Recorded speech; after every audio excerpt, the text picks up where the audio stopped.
I am really, really excited about this conversation today. I'm an NCRC veteran, and over the time that I've been with NCRC, we've had some really good partnerships with financial institutions.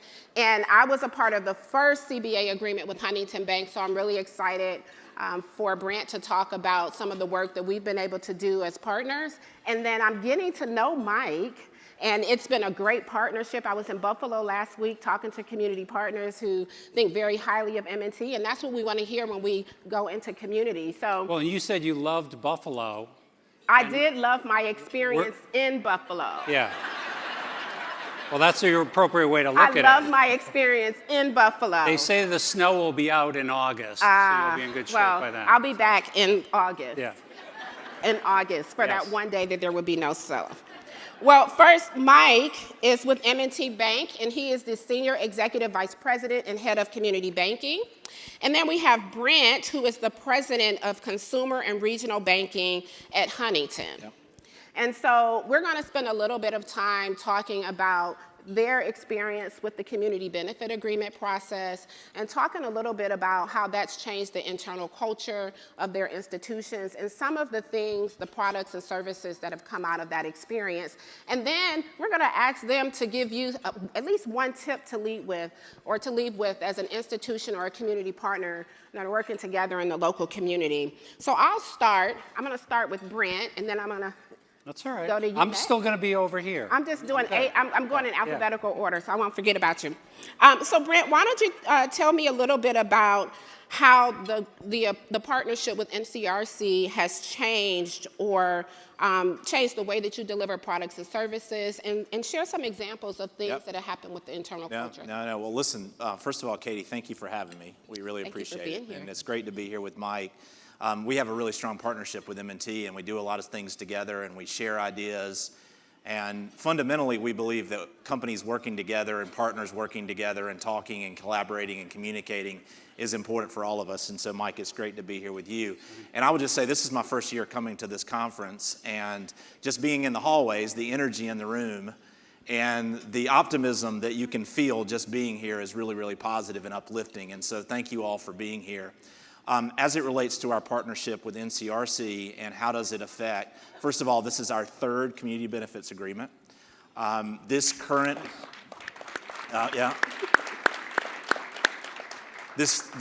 agreement, we actually have a year and a half left. We made a $40 billion commitment, and Stacy Glenn Short, who leads that for us, is sitting in the front row. She says we'll be done by July. I say we'll be done by June.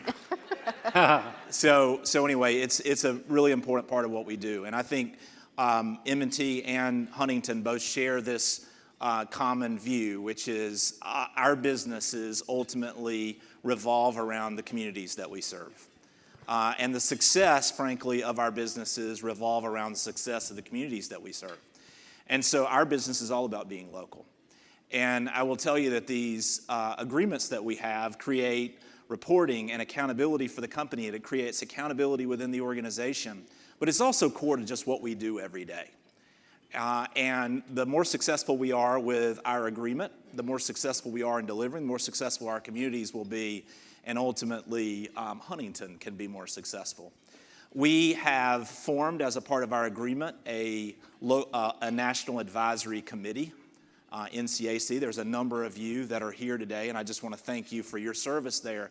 And I will tell you, everything that we do from a product or delivery perspective, we vet with that committee. And so we have a number of examples of things that we've done over the course of the last 3 or 4 years that have all originated from feedback we've received from that committee. We have a program where we lend to end from a small business perspective to underserved communities. We call that Lift Local. We committed originally $20 million. We're now at $200 million. We've served 1,700 businesses through that. We have a mortgage program that offers home buyers assistance. It is our portfolio. It's not dependent on one of the agencies. And we have through that what we call Home for Good program, which was created through our NCAC committee. We've served 2,000 homeowners.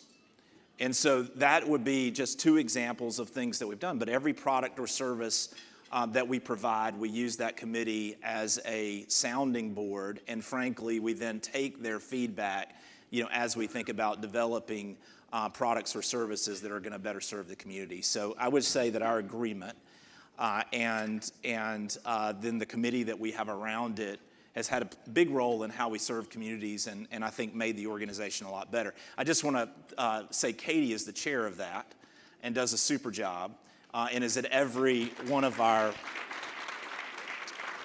board meetings. And I will tell you, as we've had circumstances arise in an individual community, we've frankly leveraged our committee to help us, advise us on how best to handle it. We actually had a situation in our Cleveland community where we had to deal with a specific branch and some things related to crime in the area around the branch. Katie and our NCRC board got involved, helped us get to the right place. And it's just another example of taking advantage and really utilizing the partnership that you have with each of you and the leaders in the community. So that was a long answer to your question. Thank you. We really appreciate the partnership. Awesome, thank you. We appreciate it too. So how about you, Mike? So I'll start by saying, Brant, first of all, glad to be with you, and Katie, as always.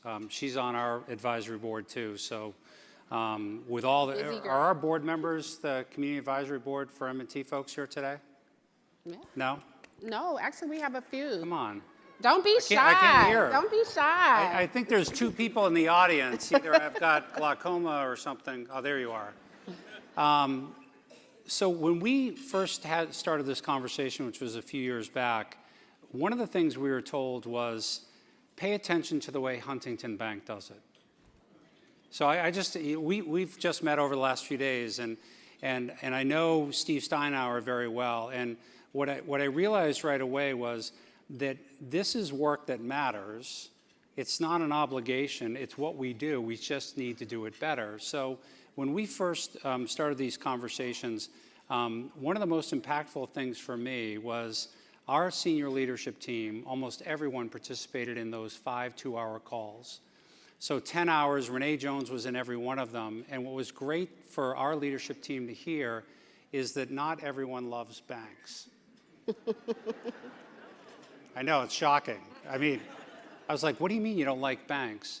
And you don't serve us. And it was very apparent to us in that moment that when we talk about being a bank for communities, we weren't reaching every community. And how could we think about that differently? And how could we think about that better? So my view of this is it's a partnership. We get together with the advisory board twice a year, and it's a session in which we engage actively in what's going on, what are the things that are important to you, what are the things that we should be focusing on. And what we do is we take those insights and then we activate on them, whether it's renewable energy, whether it's meeting with partners in the state of Connecticut that might want to do something, bank on products in Connecticut where our former institution that we acquired doesn't offer them. And something as simple as, so how many of you are familiar with, there was a massacre at a top supermarket in Buffalo, New York. Are people familiar with that? So one of the aha moments for me beyond the tragedy was we have a branch right across the street. And it was fascinating how all of our employees from across the footprint started putting stuff in cars and delivering them literally to the branch, whatever people needed. And we decided that we needed to come up with a sustainable way to support that community. But the real issue was when I went to the branch and I met with Sydney Johnson, who was the assistant manager at the time, I said, tell me what's going on. And she said, she talked a lot about the community, the east side of Buffalo, the challenges. But she said, we only have a mortgage banker who shows up here one day a week and spends a couple hours with us. And I said, now this shows how stupid I am. I said, so what's wrong with that? She goes, if we want to put people in homes, you can't show up for 2 hours and think you're going to write a mortgage application. You need to show up differently. So Brad and his team, most of the folks who are here today, we went on a real intentional mission of hiring CRA mortgage bankers that actually would sit with people and walk with them as opposed to wait to them to come to us. So that's one of the elements of our partnership that I think is special. Thanks, Mike. I will say on Thursday, we're going to be meeting with some of our CAC members. We actually have about 50 CAC members with different institutions. And one of the things we are talking to them about are best practices. And we're going to be creating toolkits for other banks who are entering into these partnerships. And both of you have portions of the work that you're doing that will be a part of that toolkit. So thank you. Is that the new best practice? Don't have me on stage with you? Or what? Well, you just did such an eloquent job. So you both touched on this a little bit, but I want to go a little bit deeper into how some of the CBAs have led to some unexpected business opportunities and new market expansion. So I'll start with you, Mike. So a few things that they've led to is it's a heightened level of awareness. So again, this is my learning journey. In the last 3 years, my eyes have been open to things that were in front of me, but I didn't see. You know, if you think about appraisals and the appraisal issue that goes on and how people's homes are valued differently, clearly a discriminatory practice. How we access business communities, simple things like don't bring them into an institution where you try to intimidate them by dressing up and having them in the office, but meet people where they are. Hire people from where they are. And when you start to do that, thank you. When you start to do that, what you find is you generate enormous amounts of business. The other thing I found in this work is this isn't we're helping someone or it's philanthropy or it's giveaways and all that kind of crap. This is just basic economic sense. Really smart people live everywhere. They have great ideas, and if we create an opportunity to convene, connect, collaborate, and communicate, we all win. And so that's kind of the moment where I think we're at. I was incredibly naive. I used to have red hair, I had an afro, and I'd make an onion cry, as my mother used to say. But the whole idea that I was walking around thinking, yeah, we serve our communities, was false. If we don't walk with people and learn what's around us, we won't see it. So that was a moment. So I give a couple of examples. One, as I said, we vet everything that we do from a product or service perspective with our National Advisory Committee. There were two things that jumped out at us that frankly were surprising.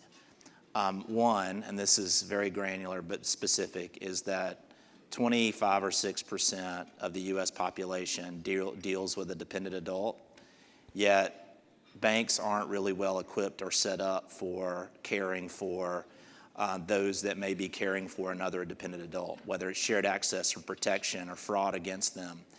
And so that is an example, very simply, of an insight that we received in kind of these conversations that's then translated into how we think about building. And we've now built an entire suite of products around ensuring that caregivers are in a good position to support those that are providing care for. That's a very specific product example. The other component I would mention, this goes to the point Mike was making, is that as we think about how we communicate things, our marketing team, everything that we do from a brand perspective, everything that we do from a communication perspective, we use our NCAC, our advisory committee to vet that, to say, okay,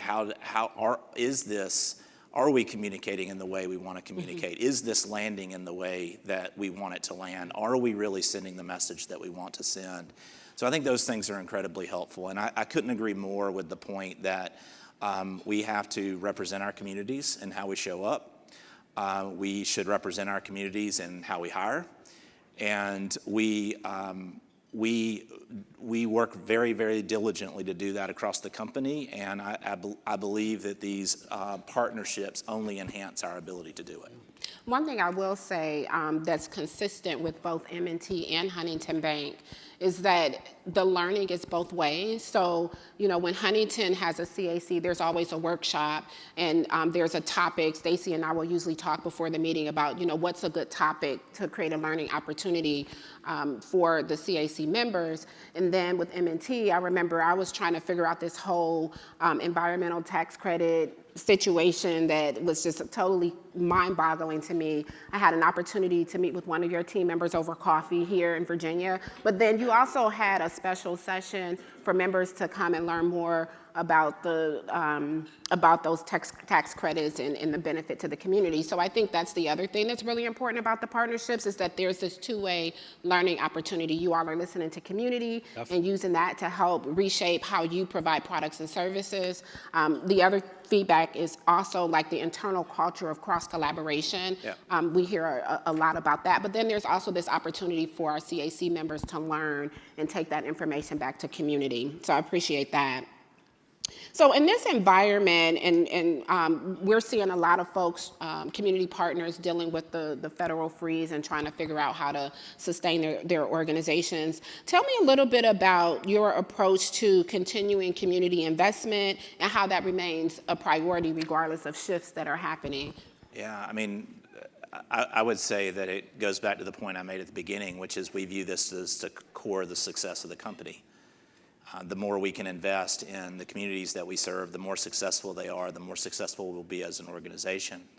So while the climate could change, there's clearly uncertainty that I know everyone in this room is dealing with and we're all dealing with. But that doesn't change the fact that our communities need to be successful in order for we as a company to be successful, and we want to contribute to that. And so that core mission we have of investing back, understanding our communities, and doing our best to serve them as well as we possibly can hasn't changed. Mike? Yeah, this is certainly a moment, and I think it's a theme that we should continue to repeat. One of the greatest gifts that M&T many of our folks already saw this, but many of our employees didn't, is the work that each of you do every day changes so many lives. And you do it always resource constrained, always trying to find different ways in which you can actually get your job done. But people who are purpose-built and mission-driven, of which all of you are, it's a real gift. And the more that other people see that, like when I come to these sessions and I sit through and I hear about how we're trying to address an issue around affordable housing and, you know, Steve Glaudet and what he's doing in DC. I mean, all that you think about is how can I help him do more? Mm-hmm. And I think the capacity of banks, not just to provide capital, but provide connection, bring other people in to see the work, is one of the greatest drivers. I think for me, this is kind of related to what you had just brought up, Katie, is we made a contribution. If Dan Betancourt's here, I don't know if he's around. Dan, are you here? Yeah, he's here. All right. He's not in Where you this at, session. Dan? He's probably not in this session. He's like, I don't want to listen to Mike Keegan. But I remember meeting with him and his team, and he said, we want to form a credit union in Lancaster, Pennsylvania, and we're going to move into North Philly. And what we learned early on in banking, I don't know if you were trained the same way, is that banks can't like credit unions. There's like this, you know, evil enemy type thing. And so I listened to what he was talking about, and what I realized in that moment is if we supported that cause, he would bring people who were unbanked or underbanked into the financial system. And if we have a collective goal, safety and security and access to capital is critical. Banks want that. So I don't care what the channel is. We have to earn the right to get those folks business. But I would rather see someone start somewhere. So that was another version of how this collaboration really helped out. So we're in really interesting times, is probably the most unemotional way to say it. But it doesn't mean that collectively we can't carry on this work. Mm-hmm. And it doesn't mean that for the 160 plus years that we've been doing this, not me personally, even though I look like crap, but that we've been doing this work, that we are going to fundamentally go in a different direction. This is what we do, and this is how we do it, and we need your help to kind of show us where we need to do it better. Thank you. The last month or so, this book called The Sum of Us has been coming up over and over and over again, so I finally downloaded it and read it. And I think the message that you both are communicating is that you aren't successful without us, and we're not successful without you. And so I think that's a commitment that whenever I meet with you all, I hear that through and through. And so that's what I'm hearing from your comments today. So one last question for you all. If you were to talk to community members about how to engage with institutions in the local community, or to other institutions, we have a few that we're working on, and I'm excited about an announcement later on today, but other institutions that are considering partnering with NCRC to go through this process, what are some points that you'd like to leave them with? Mike? Reach out and find someone that you can connect with. I mean, you don't have to reach out to the CEO per se, but just connect with someone and start to share your story. I think we live our best version of our lives by telling stories because we can all relate to a story. So the work that you're doing and why it matters is probably the best way to access it. So there's this woman who's probably not in the audience, Simone Crawford, and we got a bunch of Simone's there, all right. Simone is here too. So she actually texted me right before we got all right. So what I love a lot of things about Simone, but one is we both are from Dorchester, or Dot Avenue, as we like to call it. But there was this one opportunity for us to join this program called 1+ and 1+ Boston, and we dropped the ball. It was technology, there's all sorts of issues. She did not let us off the hook. So I remember for one of the dinners, she pulled me, I ran over to her because I didn't want her to tackle me, and I said, I want you to meet this mortgage person because we're working on it. And she said, listen, I put myself out there for M&T, and I need you to do the same for us. This is an important program. And Simone, we finally got there, but to me, that's the power of persistence. Mm-hmm. Don't back away from trying to connect with us, and invite people to come here and observe the sessions and understand that when you start to take a session or two away, the power of what we can create, both in terms of helping people and creating economic opportunities, is crazy positive. Cool. I'm sorry I went too long. I do want to say one other thing. We did follow Huntington. So the work that Brant and his team did, we followed that model, and I think we're better off for having done that. And the way you engage with the groups, particularly the advisory board, is model behavior, and we're trying to get there. Awesome. Well, thank you. And let's first of all, just thank you all for what you do every day. I think Katie just said it exactly right, that we can't be successful without you, and we believe that we can play a role in everyone in this room's success as well. So thank you all for that. I would just say, and it'd be very similar to what Mike just described, is that engagement's really important. And investing the time to meet people and get to know the organization, whether that's one person locally or whether that's many people in the organization, investing the time to do that. And our team, we all want to do exactly the same thing. Be willing to be transparent with each other about what's working and what's not working, but also be solutions oriented. What can we do to solve the problem? And how can we solve the problem together? And how do we create a path to a solution? I think that type of conversation is clearly really important. And I also believe that the more that we collectively understand about each other, the more we can easily work together to make our communities better. And so that knowledge of each other is, I think, really, really important. So, and I would ask, I think, Mike, you're kind of saying this too, is, be patient with us, because I do believe that as an industry, independent of just Mike and I here representing Huntington and M&T, our industry wants to see communities thrive, and so but we don't always get it right. I can give you many, many examples of us as a company or we as an industry not getting it right. And so that doesn't mean that we shouldn't still come together, because I do believe that both of us working together is a part of this journey that we're all on. And so we would just ask for your grace and patience as we learn together. Well said. I will say this, it is a relationship. Most of our CACs are either 3 years or 5 years. And with any relationship, the experience grows.